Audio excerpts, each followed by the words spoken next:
Bé, primer que res, bona tarda a tothom i en nom del grup d'Història del Casal donar-vos la benvinguda a aquest 12è col·loqui Història Debat que hem titulat Exilis i dissidències.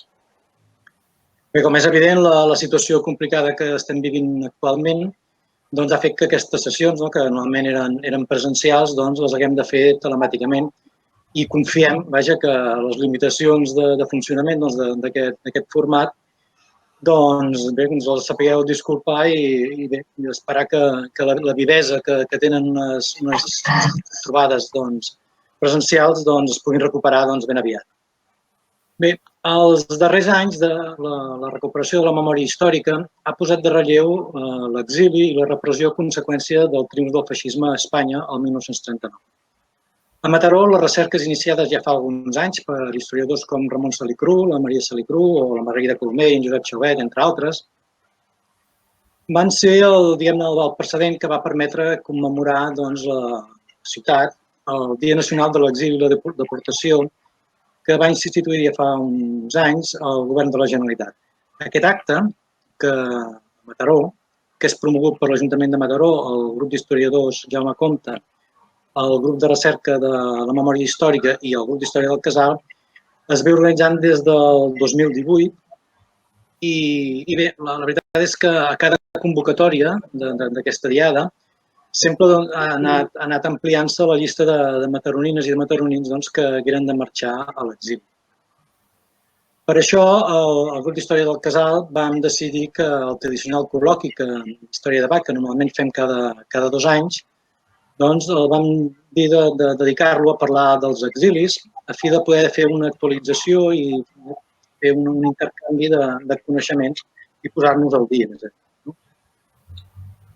Però bé, la qüestió és que d'exilis sempre n'hi ha hagut i per motius ben diversos, ja sigui ideològics, polítics, religiosos, ètnics i també de gènere, que com veurem.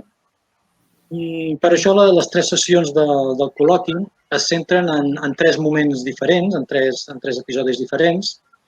Avui en l'exili del 1939, demà dissabte en l'exili que ens va venir del nord, amb motiu de les guerres de religió al segle XVI i XVII, que ens acompanyarà l'Alexandre, que avui també està amb nosaltres.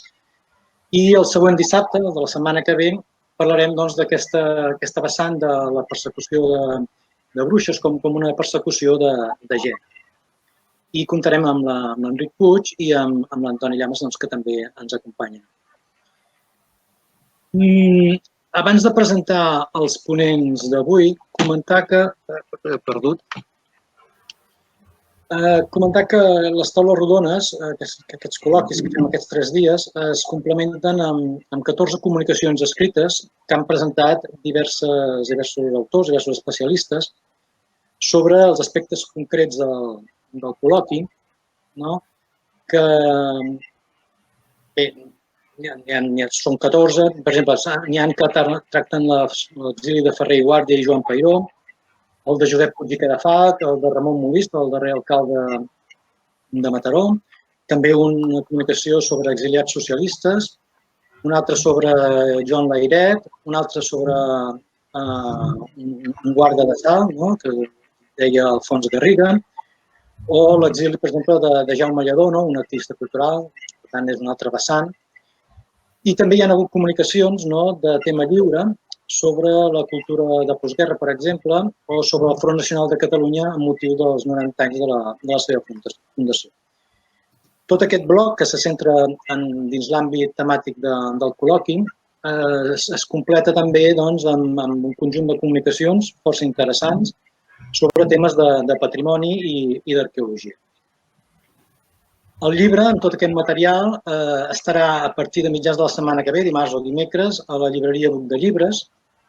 I bé, comentar que el llibre ens ocupa més de 300 pàgines i que per aquest motiu, i per qüestions també econòmiques avui en dia, té 2 formats diferenciats, 2 suports diferents. Un és en paper, en format paper, que bé, és l'habitual, és aquest llibret que tinc aquí, no sé si el veieu, és aquest, que recull els resums tant de les ponències com de totes aquestes comunicacions.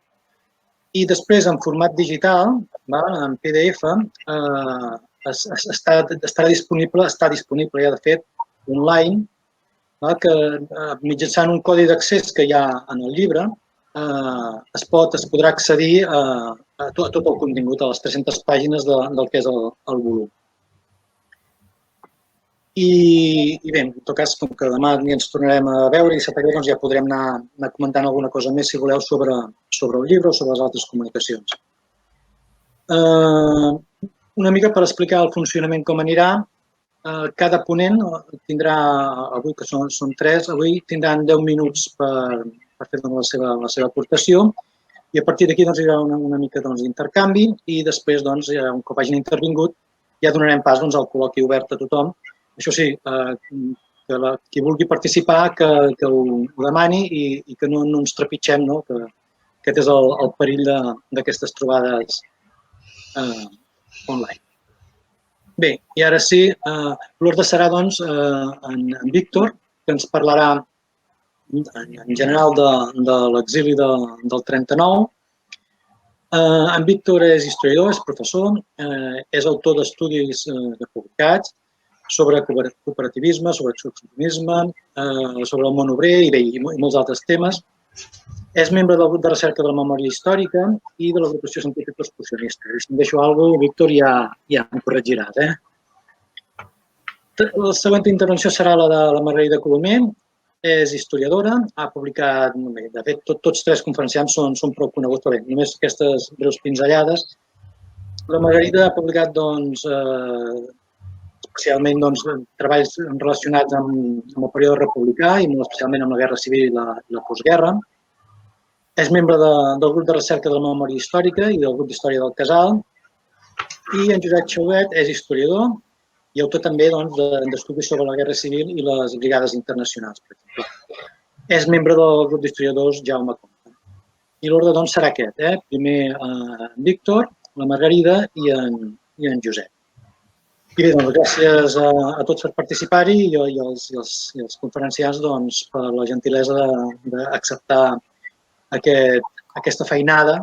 En definitiva, és preparar un article i una ponència i està disponible aquest temps per realitzar aquesta activitat. Jo ja ho deixo aquí i en tot cas passo la paraula al Víctor. Endavant. Hola, bona tarda. La idea era parlar sobre l'exili republicà i no parlar només de l'exili republicà del 39, perquè l'exili republicà del 39 representa el còmput de tot l'exili d'Espanya. O sigui, des del moment que comença la sublevació militar, que hi han d'haver els primers fugitius, tant per un bàndol com per un altre, Catalunya es converteix en el centre on la major part dels refugiats venen cap a Catalunya. El cas, per exemple, dels sevillanos i extremenys que van marxar cap a Portugal i que els portuguesos els van ajudar a fletar un vaixell al Niassa, els van portar fins a Tarragona. Quan va haver l'exili de la desbandada de Màlaga, l'únic govern que va ajudar autènticament els malaguenys a poder sortir airosos d'allà, perquè el govern que estava situat a València no els va ajudar, Barcelona o Catalunya va enviar trens i camions exclusivament per portar gent cap a Catalunya. Per tant, Catalunya es va convertir en un lloc on es van anar plegant gent exiliats d'altres llocs. Els bascos i asturians, quan van marxar, els va passar exactament el mateix. Entraven a França i el mateix govern francès els desviava perquè tornessin a entrar a Espanya, bàsicament cap a Catalunya, que era la zona més segura. I ja no cal parlar-ne del que representa l'exili dels aragonesos i la gent del centre, la gent que va quedar a la banda republicana, que a mesura que anaven avançant els nacionals, ells anaven buscant les zones segures. Les zones segures eren, naturalment, el Llevant espanyol, i una banda seria la zona d'Alacant i València i l'altra seria tota Catalunya. Quan el front queda dividit en dos, queden dues bosses de gent refugiada, bàsicament a Catalunya i al Llevant espanyol. Però el que és important per mi és el fet que quan, naturalment, s'esfonsa el front català, en aquest cas a la batalla de l'Ebre, comença l'exili de 400.000 persones, 400.000 republicans que marxen cap a França. I aquest és l'autèntic exili. O sigui, l'exili espanyol es podria dir es concentra bàsicament a Catalunya amb aquests 400.000 persones que no són només catalans, no ho pensem mai amb això. Són gent de tota Espanya. Tant hi ha, recordeu, no cal anar molt lluny, que el mateix govern basc estava resident a Barcelona. O sigui que marxen exiliats amb companys cap a França. Per tant, hi havia bascos, hi havia catalans, hi havia aragonesos, hi havia gent de tot. I la segona part molt important, dos cossos d'exèrcit que havien estat lluitant en la batalla de l'Ebre i a mesura que anava replegant-se, com per exemple en Líster i companyia, van sortir també per la frontera catalana. Uns per la zona de Prats de Molló i els altres per la zona de Portbou. Per tant, dos cossos d'exèrcit que marxen cap allà, més tota la quantitat de la riada de gent que va marxar. Considero que és important la idea aquesta perquè no sols és un exili que marxa la gent en corrua de forma pacífica, sinó que els bombardejos de l'aviació són constants. O sigui, al llarg del camí, des que surten de Barcelona, que podríem dir-ne que és l'exili més gran, que comença l'exili, fins a la frontera, estan quasi bé cada dia rebent bombardejos. Bombardegen a Figueres, bombardegen Girona, bombardegen Granollers. O sigui, els avions poden pujar tranquil·lament quasi bé arribant a la frontera. I l'exèrcit, en aquest cas, l'únic que fa és retenir que pugui avançar l'exèrcit nacional perquè no puguin anar més endavant i permetre que la gent pugui marxar. La prova està que quan marxa quasi bé falten 2 dies perquè arribin els nacionals a la frontera, bàsicament l'exèrcit traspassa el dia d'abans la barra fronterera, els diferents punts de la frontera. Aquest, per mi, és un dels capítols importants d'aquest exili. És una part, podríem dir, aquí podríem dir com fugen aquesta gent. Doncs, esclar, el lògic és marxar sempre per les carreteres o per la via fèrrea. Les vies fèrries eren bombardejades. Per exemple, a les zones de túnels, a Portbou, bàsicament, els 2 túnels de Portbou i Cervera, es converteixen en refugis per la gent perquè els bombardejos són constants. Quan arriben a la Jonquera, els francesos tenen tancada la frontera i la gent queda apilonada a l'entrada de França. No poden sortir. Llavors es comencen a buscar sortides alternatives. Quines són les sortides alternatives? Doncs o anant cap a la Vajol, o anant cap als diferents colls de muntanya assequibles per l'Empordà. L'altra línia important és la línia de Ripoll. La línia de Ripoll, la carretera de Ripoll fins a Sant Joan de les Abadeses i la Molina és una altra línia de sortida important. I allà tornem a trobar-nos el mateix. Es troben tancada la frontera, passen bàsicament per camins de muntanya, que són passos molt a vegades impracticables, i més pensem que aquell hivern va ser un hivern dels més crusos que ha tingut. En aquell moment hi havia la climatologia molt dura, gent que moria quasi bé a la muntanya. Tot això es troba aquesta gent. O sigui que va ser unes condicions duríssimes de pas i, a més, al trobar-se al darrere que no hi ha una bona acollida. Inicialment la gent del poble sí, però les autoritats veuen massa gent per ells i comença autènticament un exili interior, un exili molt dur, que és bàsicament el que tots coneixem dels camps de refugiats, jo diria camps de concentració més que camps de refugiats. Aquest seria una de les altres parts. I així podríem dir que tota la geografia catalana, des de Puigcerdà fins a Portbou, podríem dir-ne que tots els passos de muntanya són passos on traspassa la gent constantment, amb més bones o més males condicions. Alguns passos són molt difícils i la gent no opta per ells.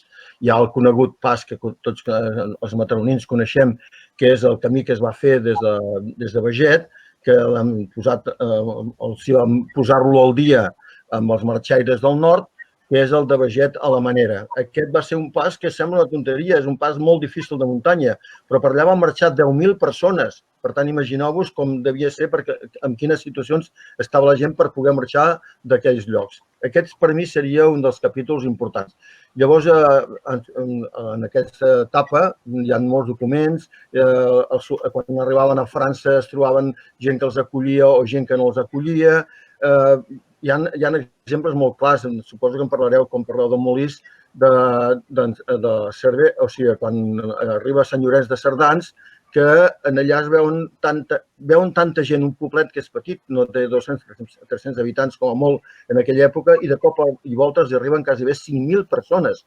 5.000 persones on te'ls poses, què fas amb ells? i van haver de muntar, improvisar com van poder. O sigui, tot això és el que va fer la solidaritat del poble francès. Parlo poble, ja no parlem ja després de les autoritats. Aquest seria per mi una miqueta la idea d'aquesta fugida, que no parlem només de fugida de catalans, sinó que hem de parlar de 400.000 republicans que marxen per la frontera espanyola.